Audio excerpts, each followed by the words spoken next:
Welcome back. You got Will and I-Man here from the Block Runner, MetaZone, and Rovi. And today we're going to be talking about Derek's tweet. Derek, our boy. Yeah. We just learned about him literally today, but nonetheless, Derek stood out amongst the sea of thought that is Twitter. Yeah, so Derek is talking about something that we've been debating, I guess, for the last couple of weeks at least. Weeks?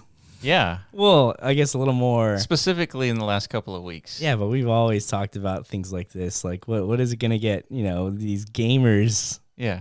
It's like, how do we reach these kids? Like Cartman in South Park. It's the same thing. How do we reach these nerds? Yeah. These traditional gamer types, right? Because that's who I guess we think the market is, or what it should be, because these are the people who are consuming, digital products in mass. Yeah. So Derek is talking about changing the narrative of Web3 games from the Trojan horse approach, where you make a fun Web 2 game and then you inject some Web 3 elements. All of a sudden you have a Web 3 fun game.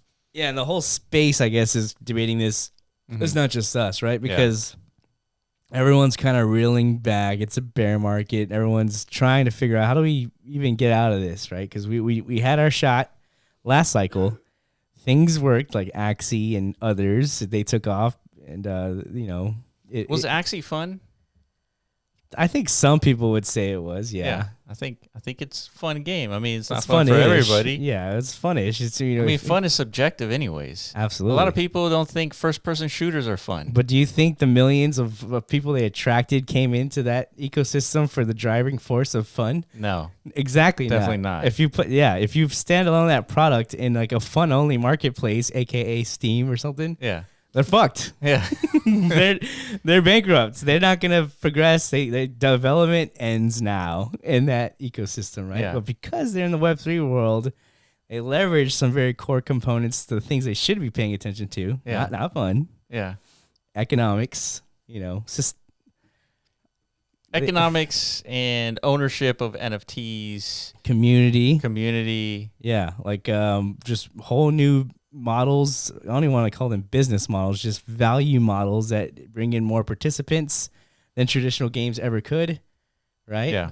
Like we're talking about scholarship programs here and stuff like that. It's just, there's a lot more. These are the things that are new to the space that the Web 2 cannot touch and will never be able to touch unless they come to our side, right? So the dominant narrative and the perspective of some of these influencers are suggesting that Web3 developers and projects should market their games to be fun games with ownership capabilities. But what the ethos of like the mainstream Web3 game developer influencer, whatever the fuck group is, don't even mention it. Keep it as hidden as possible, as if it doesn't even exist. And in some cases, it's viable, right? We saw it with Reddit, and it sort of worked. We did see it with Reddit, but it's not the same like thing as like a game, right? Reddit's not trying to pitch. There's really no competition for like Reddit's whole digital collectible sphere for like a social platform. They were the first ones to pull that off. Yeah. You know what I mean? So it's like when it comes to gaming, though, there's a specific target demographic there, and they have expectations and stuff, right? So I understand like people like Bryson, and there's another guy here, Sal.xyz. Yeah, so Bryson was a proponent of make your Web3 game more like Web 2, fun, and then inject Web3 elements into it. Same thing with... Exactly. Yeah, and when it comes to trying to galvanize a player base or community, only approach that from like a Web 2 perspective. Like only leverage like the fun components to your game as a selling point. Like if, whatever you do, don't put in front of the consumer's face that they're exchanging their time for ownable assets. Yeah. Because people don't want that, apparently. Yeah. So why don't people want that, dude? What do you think? Why don't people want to exchange time for assets? Well, it depends on who you're talking about, because the West spends a lot of time working. Yeah, that's our life, right? Yeah. We wake up. We spend all day working. Yes. Last thing you want to do is somebody coming to you with another like job prospect type a similar spit. Yeah, another grind for money. Yeah. Yeah. Right? You said it yourself. It's like, dude, you have long, hard days. And like the last thing you do when you like kick your feet up on the couch, is you have two things in mind, right? It's like, what's new on the telly? Yeah. What's new on the box? That's it. It's like, you got to unplug, or you got to plug to unplug these days. Yeah. Yeah. And that's all you're concerned about. And I think the billions of gamers and tele consumers, that's just the way they're going to stay. Yeah. Unless there's a future reality where our day-to-day lives are no longer, like, we're not in that much desirability from like useful from a economy perspective, because we got AI coming, automation. Those are the two biggest things that are going to kill a lot of work sectors. The majority of work, life responsibilities for most people. So then that's going to really shift the whole, everything upside down as far as like what it is we're going to want to spend or exchange our time for. Yeah. Because no matter what, we still have to find value somewhere. If it's not given to us through our physical economy, we can extract it from the virtual, right? Yeah. But that's a future scenario. Like, so, but how do we fix this now? Yeah. So we've established that Sal and Bryson, they're basically saying Web3 is best suited to augment fun games, not masquerade as the start of the show. Gamers today are skeptical of Web3 primitives and happy with the status quo. Yeah. We need to show this skeptical user base with the merits of crypto NFTs with killer games. Okay. So basically, Trojan horse the Web3 into your cool game, and then we'll start getting Web3 adoption. Trojan horse. So, so that implies like a AAA budget, to produce a game that is worthy of a mass consumer base or not. There's been anomalies, right? Like there's unicorns. indies out there that are. But through what platforms? Steam. Guess what's banned on Steam? Crypto. NFTs. All this stuff. That's like not even a technical viable pathway, right? That means now you're going to have to build an entire new Gala Games-esque ecosystem, which adds another barrier of like getting people to give a fuck. Like now you got to convince them to stop logging into Steam every day. Yeah. Come into this new Web3 platform and then figuring out the benefits to Web3 game. Like it's never going to work out this way, in my opinion. Yeah. I like Derek. Me and Derek, we're boys. Because we think alike. It's like, why are we like trying to compete against something that Web3 and blockchain doesn't even enhance in any way? Yeah. Right? The funness of games, blockchain doesn't increase that one bit. We created a whole new experience layer, right? Yeah. Yeah. But that's what I like to think of it is we're going beyond gaming, right? That's what we should call it, beyond gaming or something like that. So right? So we're coming up with our own like marketing spins. We're trying. I think that's what we need because we have a new product. We don't have games. Yeah. Blockchain enables something bigger than that. So that's what we should be marketing and getting people to like get interested in, right? So we have to identify that as an industry. Yeah. What are those new things, those new elements? Beyond gaming. Yeah. What does that mean though? What can that, how does beyond a game experience, how is that going to enhance my life? Right. Yeah. I mean, it depends. It depends on like the money who thing. you are, really. Of course. That all marketing is like that, right? You got to target different personas and stuff like that.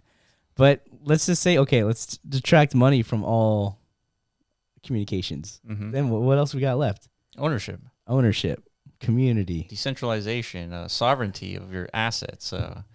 Actual like user governed progression of like user generated contributions. Exactly, like things that Web2 again.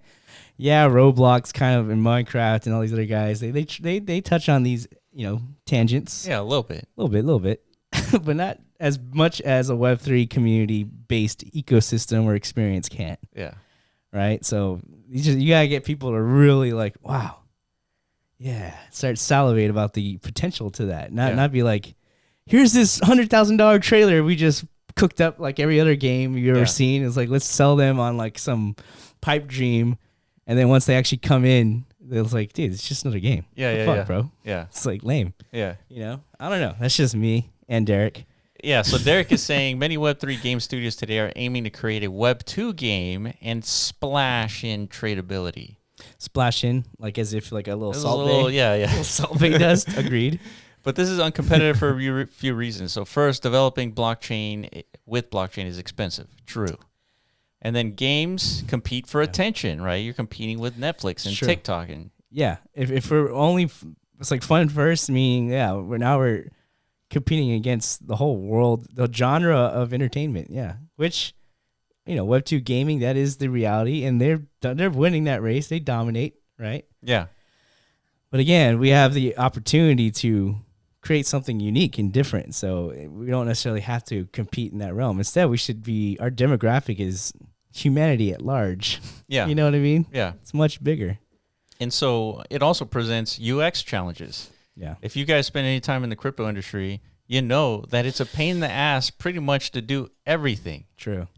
And so adding that pain in the ass to gaming is not exactly you're not going to be competing with Web2 experiences. Yeah.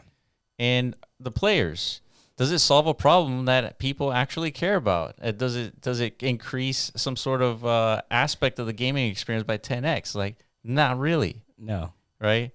However, blockchain inevitably adds money and economies to a game. So this is where the communities come in. This is where the community is incentivized to contribute to the ecosystem. Those are the tools that are going to bring in people and this participants. Is right. And this is why you're saying that these aren't really games anymore. Yeah. They're ecosystems. I think, that I like to refer to them for sure as ecosystems, and game can be components of like what keeps that ecosystem thriving and all that stuff. But we shouldn't like inform the masses like that this is games and stuff that have the potential to take part in, right? Because that's gonna narrow your expectations down to a certain thing, right? Like okay, it's a game, that means so why do I have to spend money to progress and like, which is something that's very frowned upon, like in the gaming space, right? Any sort of like pay to win element. Well, only because you don't own anything. I know. That's what I'm saying. But in the Web3 experience that's beyond gaming, this is actually a good thing. This is like a whole empowerment. Exactly. Yeah. Yeah. It's a way for you to invest your personal wealth into something that you could actually understand, not like stonks or even like cryptos. Those things are very complex and hard to understand. A lot of people won't want to put in that due diligence. They don't trust these markets, right? Yeah. Why not invest that personal wealth into an ecosystem, an experience that I really gravitate towards and I want to contribute to? Makes a lot of sense. And I'll have some additional yield from it. Yeah. There's a line in Derek's last tweet there that says most players don't want to think about money when playing games, and that's something Iman's been saying for a few weeks my now. whole life. Well, a few weeks in videos. Yeah, because it's true. I spent a significant amount of my time gaming. Yeah, and not a minute during there was I like concerned about the fact that I wasn't earning a single dollar from this. It was just I was consumed by the fun. Correct. Yeah. Right. But that's okay. Not the way. But that's okay. Yeah, that's okay for games. That's all they offer, right? Yeah. Right. Yeah, but this is like if I didn't have much other opportunity or something. But that's not to say that Bryson and this guy Sal that XYZ they're wrong. I think you can inject some Web3 elements into really fun games. If WoW had Web3 elements, it would be equally as fun and probably even more addictive. Yeah, and more powerful. It would spawn things about humanity and like it would be a test of like the human brain. But I think they're trying to fast track their way to like mass adoption, which I think is the problem. Like if cryptocurrency in like community thought along the same lines, it'd be like, dude, let's hide the fact that this is like supposed to topple all the financial institutions that exist. Yeah. Keep that under the rug, guys. Like let's pretend. Let's get Bank of America to endorse this. Let's make a Bank of America coin. A JP Morgan coin. Like let's really hype up what already exists. Yeah. Right. And then that would diminish the whole purpose. The innovation is we don't need those guys anymore. Potentially, that's the gravity. That's what innovation is about. That's why we have automated workplaces where you don't need as many humans as you used to manufacture things. Exactly. Right. This is what innovation is about. It's like correct. Moving on. And of course, a lot of that has happened. Like the money hungry, the capitalists of the crypto space community, they have painted those narratives to try and attract a much more like consumer friendly audience. Yeah. You know, but the true ethos behind all this stuff is it's still present, you know. Yeah. They're not, if you're really trying to build something, you're not trying to hide that, I think. And it's okay if it's a slow adoption rate. It's fine. Yeah. It's whatever, dude, you know. Yeah. I think this line of thinking is just going to produce more like potentially like I don't know, bad actors, because it's an easier marketing pitch. It's like, yeah, here's this cool game, like we already with blockchain. Oh, you know, yeah, like, yeah. They don't even say blockchain. It's just this cool game. It's gonna be easier to convince people to. It's like send us 1 ETH. Something like that. Yeah. Yeah. I don't know, but like you said, they're competing and non-competing at the same time. But I lean more towards like, let's not hide anything. Let's not lean. Let's put a stake in the ground. If you're making a Web3 game and you're making an ecosystem like the game that we're creating, Rovies, for the metaverse experience, yeah, it's an experience, and it's a Web3 game where you earn assets. Mm-hmm. Yeah, and we gotta. That's how it has to be marketed, because that's what it's for. That's what it does. Yeah. Because if you market anything other than that, you're almost not true to the experience itself, but could be lying to a certain extent. Yeah. Yeah, and it's fine if this thing takes time to unfold, and you know, it's going to attract the demographic of people who are actually truly interested, I think, in taking part in a new digital economy, which I think is powerful. Yeah. Those are we've seen it. Those are typically very, very, very smart people. Yep. Like our community is filled with a bunch of those types. Yep. You know, they're entrepreneurial. Yep. They're hyper motivated. They're hustlers, dude. They're out there to really push a whole new paradigm forward. Yeah. Right? And that's what you want. You don't want just a bunch of gamers to push forward these ecosystems, right? You want them at some point to become participants, right? Yeah. Yeah, because we need all facets of humanity, just like, you know, life does today. Everybody has a purpose, a role. Yeah, I feel like, you know, this is completely rational. Like, yeah, but it's not. Nothing is set in stone because we're so early. This is the whole purpose of a bear market. Let's just bicker. Yeah. Until somebody is proven right, basically. Yeah. Somebody's gonna come out there and just shit on all our thoughts and like, dude, this is how you're actually supposed to do it. Yeah. You know what I mean? And hope maybe it's us. Who knows? Yeah. So I definitely invite you guys to read all these tweet threads.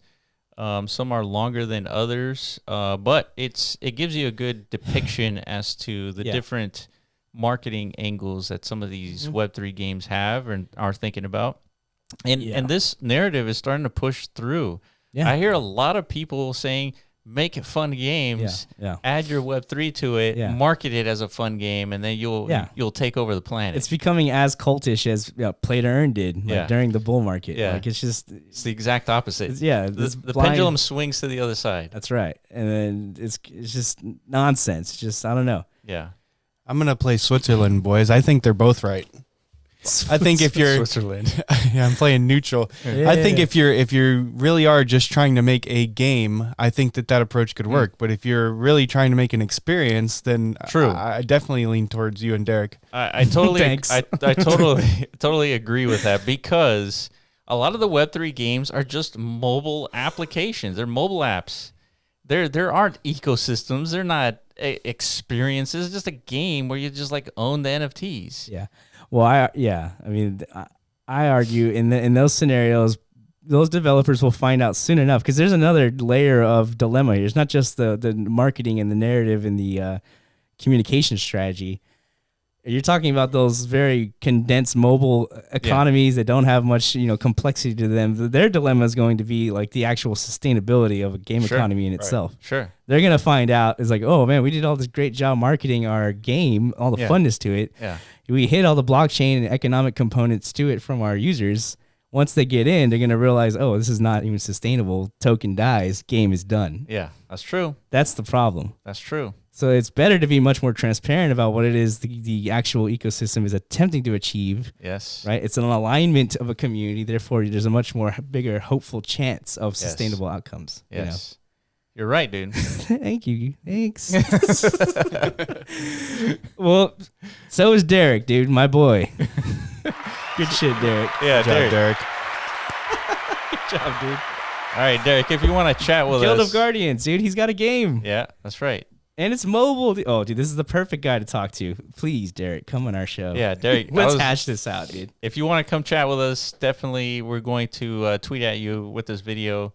Come chat with us. 800,000 players on a wait list? Yeah.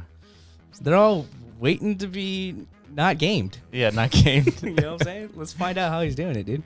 Yeah, and if you guys disagree, let us know in the comment section below. Follow us on Twitter at The Block Runner, at MetaZone.io, and at RoviAI, and we will catch you in the next video. Peace.